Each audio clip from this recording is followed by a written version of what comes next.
नमस्कार, स्वागत है आपका हमारे यूट्यूब चैनल स्टडी ग्राफी पर। मैं हूं धर्मेंद्र और आज हम पढ़ रहे हैं चाइल्ड डेवलपमेंट एंड पेडागोजी, बाल विकास और शिक्षा शास्त्र के प्रीवियस ईयर क्वेश्चंस, जो आगामी परीक्षाओं के लिए बहुत ही महत्वपूर्ण प्रश्न हैं।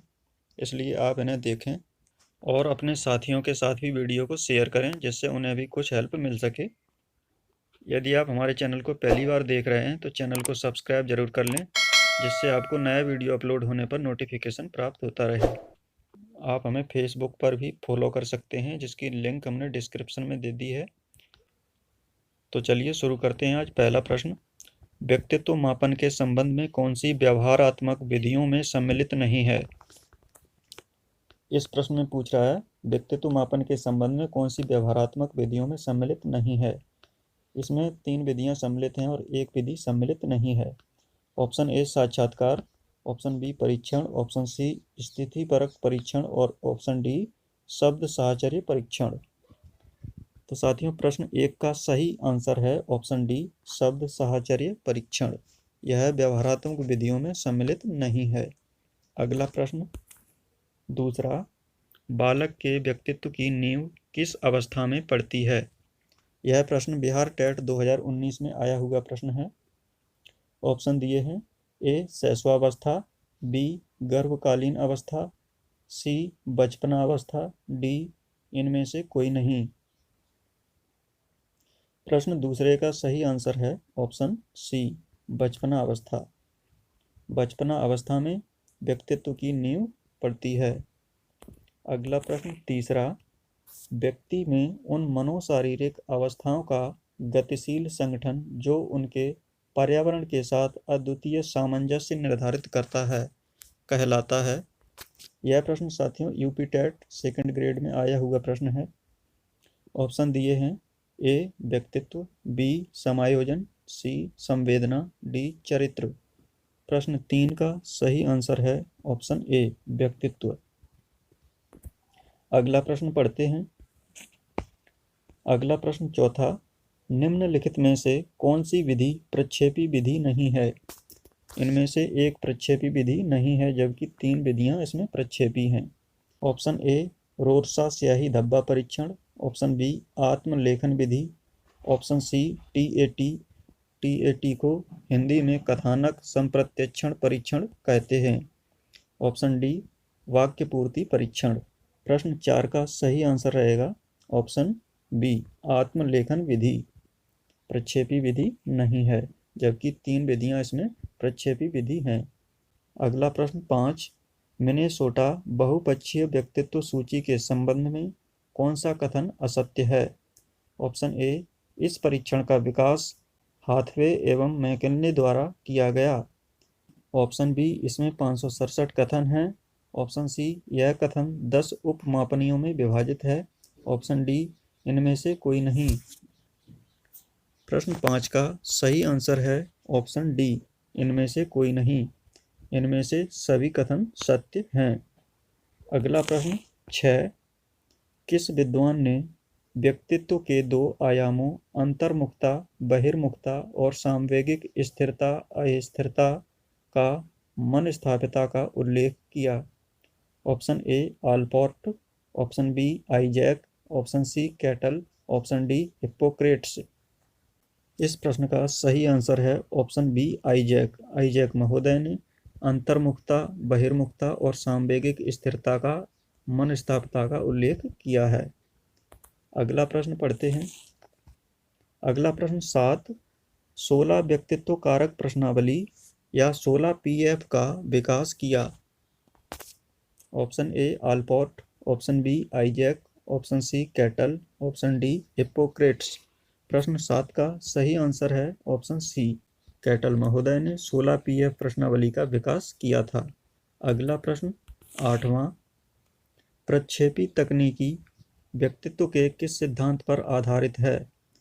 ऑप्शन ए प्रकार सिद्धांत पर, ऑप्शन बी विशेषक सिद्धांत पर, ऑप्शन सी मनोविश्लेषणात्मक सिद्धांत पर, ऑप्शन डी मानवतावादी सिद्धांत पर।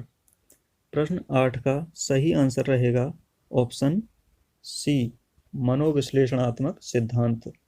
अगला प्रश्न 9. व्यक्तित्व मापन की किन विधियों में व्यक्ति के सामने अस्पष्ट, असंरचित और अर्धसंरचित स्पष्ट अर्थ वाले उद्दीपक या प्रश्न रखे जाते हैं?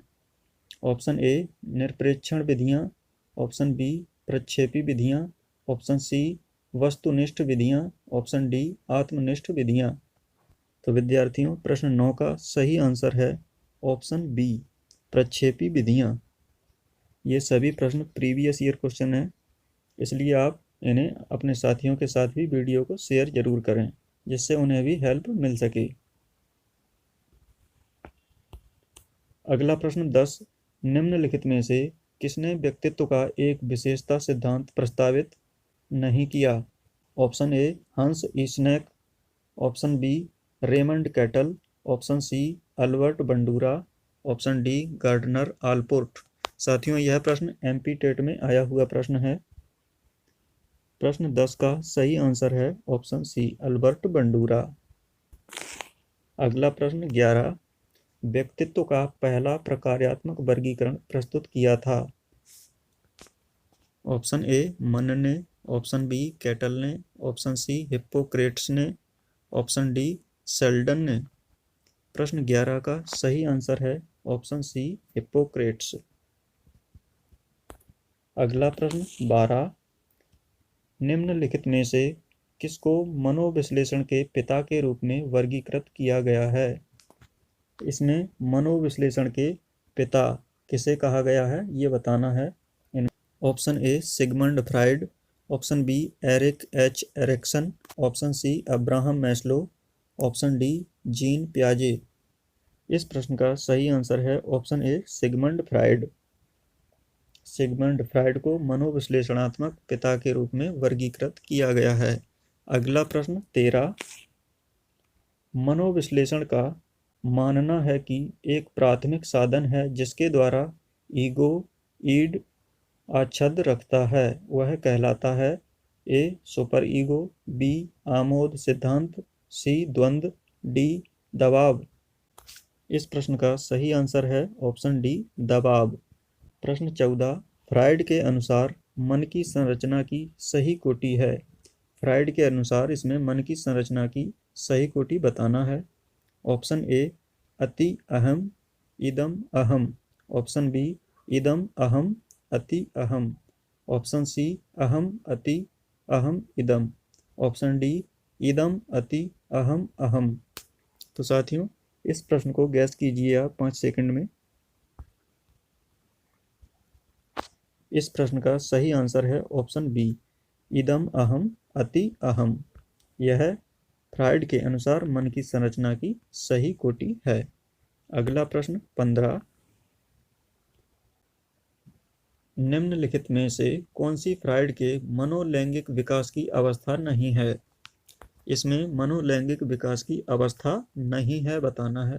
ऑप्शन ए मुखावस्था, ऑप्शन बी पूर्व संक्रियात्मक अवस्था, ऑप्शन सी गुप्तावस्था, ऑप्शन डी गुदावस्था। तो साथियों, इस प्रश्न का सही आंसर है ऑप्शन बी पूर्व संक्रियात्मक अवस्था।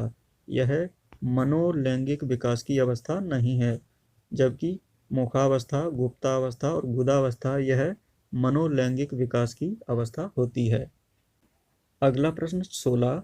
एक बालिका के उसके पिता के प्रति आकर्षण को फ्राइड ने कहा है? ऑप्शन ए इलेक्ट्रा ग्रंथि, ऑप्शन बी ओडिपस ग्रंथि, ऑप्शन सी नैतिक द्वंद्व, ऑप्शन डी मौखिक ग्रंथि। प्रश्न 16 का सही आंसर है ऑप्शन ए इलेक्ट्रा ग्रंथि। फ्राइड के अनुसार इलेक्ट्रा ग्रंथि एक बालिका के उसके पिता के प्रति आकर्षण होता है इलेक्ट्रा ग्रंथि के कारण। अगला प्रश्न 17. निम्नलिखित में से कौन सी फ्राइड द्वारा प्रदत्त मनोलैंगिक अवस्था नहीं है? ऑप्शन ए शैशवावस्था, ऑप्शन बी स्वायत्त अवस्था, ऑप्शन सी गुदावस्था, ऑप्शन डी मुखावस्था। प्रश्न 17. इसका सही आंसर है ऑप्शन बी स्वायत्त अवस्था। अगला प्रश्न 18. रेमंड कैटल का 16 पीएफ क्या है?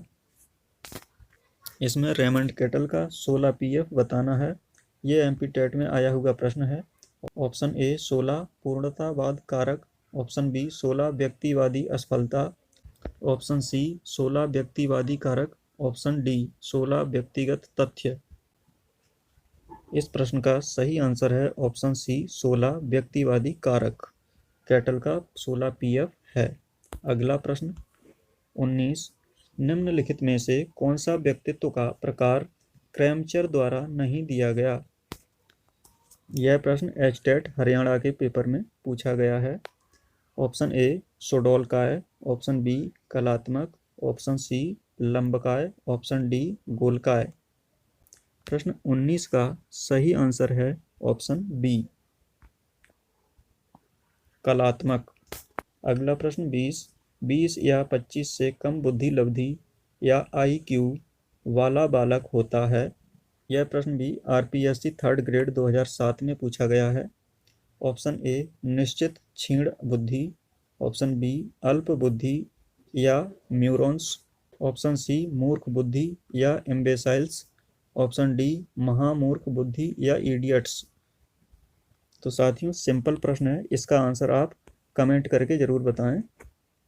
तो साथियों ये प्रश्न आपको कैसे लगे हैं कमेंट करके बताएं। यदि आपने अभी तक चैनल को सब्सक्राइब नहीं किया है तो सब्सक्राइब करके सपोर्ट करें और वीडियो को अपने दोस्तों के साथ शेयर करें जिससे उन्हें भी हेल्प मिल सके।